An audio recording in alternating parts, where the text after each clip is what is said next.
Vous écoutez Europe 1, il est 8h.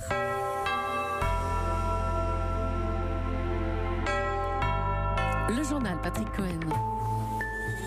À la une ce matin, Édouard Philippe, invité d'Europe 1 dans 10 minutes, alors que la grève continue à la SNCF et que les syndicats de cheminots remettent un coup de pression sur le gouvernement avant le rendez-vous du 7 mai à Matignon. Les réponses du Premier ministre ce matin sur les conflits en cours et à quelques jours du premier anniversaire du quinquennat Macron. Emmanuel Macron qui a quitté Washington sans illusion sur le sort de l'accord nucléaire iranien que Donald Trump veut déchirer dans 2 semaines, mais au moins a-t-il essayé.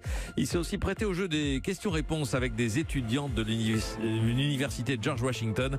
Vous entendrez un échange. La baisse du chômage reste modérée, mais les faillites d'entreprises sont en net recul, nous dira Daniel Fortin. Le retour du b.a.-ba en primaire avec une dictée et un calcul mental chaque jour, annonce de Jean-Michel Blanquer.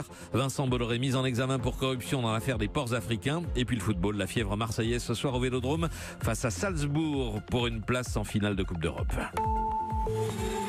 D'abord l'information de la soirée qui concerne l'un des hommes d'affaires les plus puissants du pays, Vincent Bolloré, qui après 2 jours et une nuit passée dans les locaux de la police anticorruption de Nanterre a pu sortir libre hier soir du bureau des juges financiers parisiens, rue des Italiens, libre, mais mis en examen pour corruption, Pierre de Cossette. Il est sorti du pôle financier sans qu'on aperçoive sa silhouette. Vincent Bolloré ne se sera pas éternisé pour son premier rendez-vous avec les juges d'instruction. Une mise en examen express, tout comme pour les 2 autres cadres de son groupe. Tous 3 ont quitté les lieux dans la même demi-heure, mais après des gardes à vue, elles, beaucoup plus longues, plus de 30 heures entre les murs de l'office anticorruption à Nanterre, dont une nuit. Les policiers avaient beaucoup de questions à poser pour établir un possible lien entre la concession au groupe Bolloré de 2 ports en Afrique, à Lomé au Togo et à Conakry en Guinée, et les conseils prodigués par l'agence Havas, la branche communication de l'industriel, à 2 présidents en devenir, conseils possiblement sous-facturés. Cette semaine, le groupe Bolloré a opposé un démenti formel à toutes les accusations, expliquant que ce n'est que grâce à son expertise et ses capacités financières qu'il a obtenu ces marchés.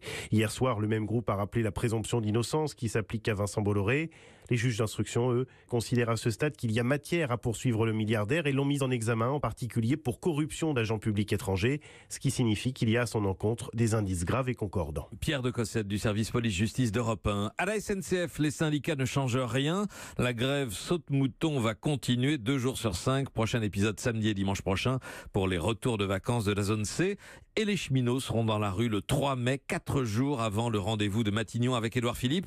Laurent Brun de la CGT a dit au micro d'Aurélien Fleureau ce qu'il attendait désormais du Premier ministre. Nous ne comprendrions pas que le Premier ministre nous reçoive pour dire circuler, il n'y a rien à voir. De toute façon, si c'est un one-shot, il prendra la responsabilité de la poursuite du conflit par rapport à tout ce qu'on peut entendre sur l'impact de ce conflit sur l'économie. Je pense que la responsabilité, c'est d'annoncer des négociations réelles sur la base de ce que les organisations syndicales portent. Quel calendrier de négociations tripartites avec ses représentants à lui, les représentants du patronat et les représentants des organisations syndicales, va-t-il nous donner le 7 mai? Nous attendons ce calendrier. Laurent Brun de la CGT cheminot et réponse du Premier ministre juste après ce journal. À Air France, 4 nouvelles journées de grève en mai, les 3, 4, 7 et 8 mai, ce qui coïncide à un jour près avec la grève des trains. C'est aujourd'hui que commence la consultation des salariés d'Air France. Un vote sur Internet pour ou contre la proposition de hausse des salaires de la direction. Résultat attendu la semaine prochaine. La reprise est de retour, mais le chômage baisse tout doucement. 32 000 demandeurs d'emploi en moins seulement au premier trimestre. En revanche, et c'est un indicateur intéressant, Daniel Fortin, les faillites d'entreprises sont en net recul en ce début d'année. C'est même du jamais vu depuis 10 ans. Oui, 14 300 défaillances prononcées par les tribunaux au premier trimestre. Selon le cabinet Altares, on était sur un rythme moyen de 17 000 chaque trimestre depuis 2009. C'est une baisse de 8,7% et c'est une bonne surprise, d'autant que l'amélioration est désormais visible dans tous les secteurs.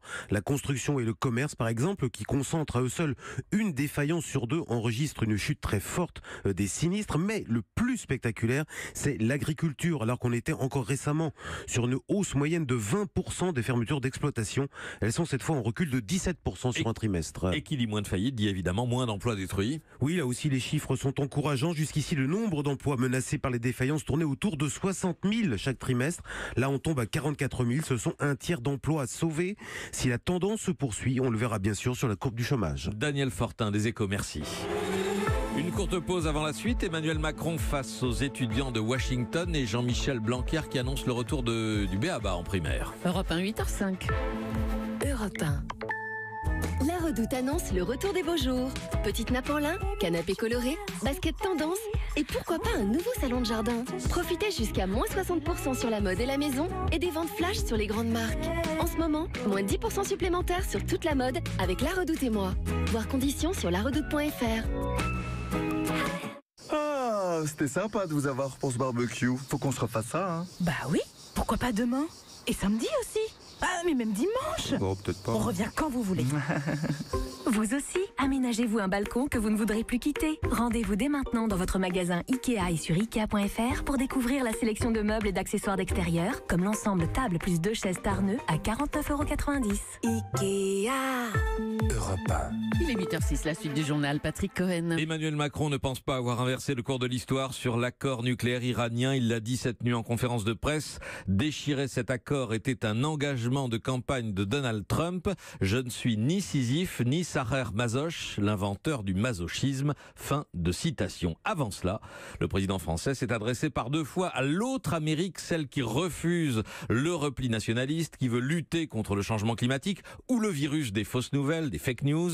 Devant le Congrès, les élus démocrates ont adoré, les républicains un peu moins, mais tous l'ont ovationné, 40 salves d'applaudissements. Et puis ensuite, devant 1 millier d'étudiants de l'université George Washington, même discours, mais cette fois sous forme de questions-réponses, avec, contrairement à ce qu'on a pu entendre récemment dans des universités françaises en grève, des étudiants là curieux de savoir comment suivre ces traces. Beaucoup de jeunes ici ont été inspirés par votre parcours et par La République en marche.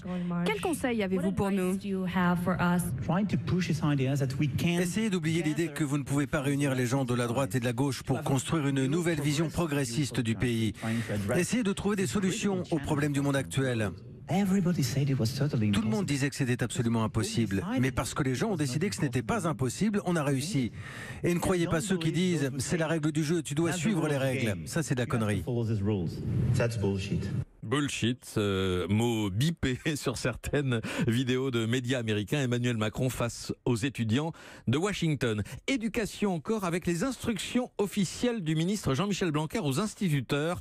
Calcul mental, dictée, grammaire, annonce dans une interview Parisien ce matin Chanel Petit. C'est le retour du b.a.-ba. Oui, apprendre à lire avec la méthode syllabique, c'est-à-dire associer les sons entre eux pour déchiffrer un mot et pas la méthode globale, reconnaître le mot d'un bloc. Le ministre de l'Éducation veut ici harmoniser les méthodes d'apprentissage de la lecture.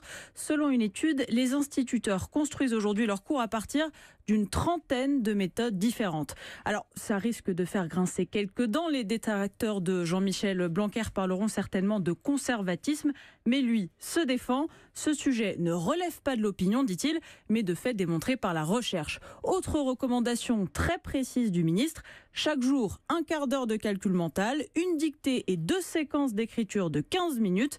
Il souhaite également qu'il n'y ait plus de photocopie en classe. Il faut privilégier un manuel, selon lui, plus explicite, linéaire et clair.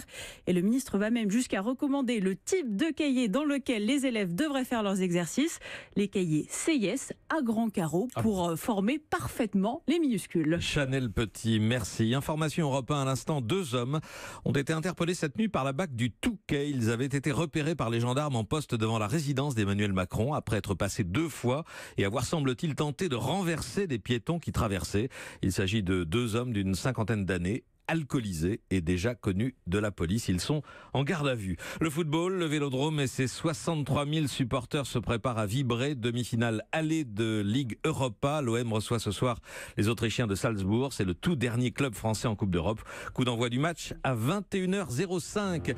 À suivre dans 1 minute, le Premier ministre Édouard Philippe, notre invité dans Europe Matin.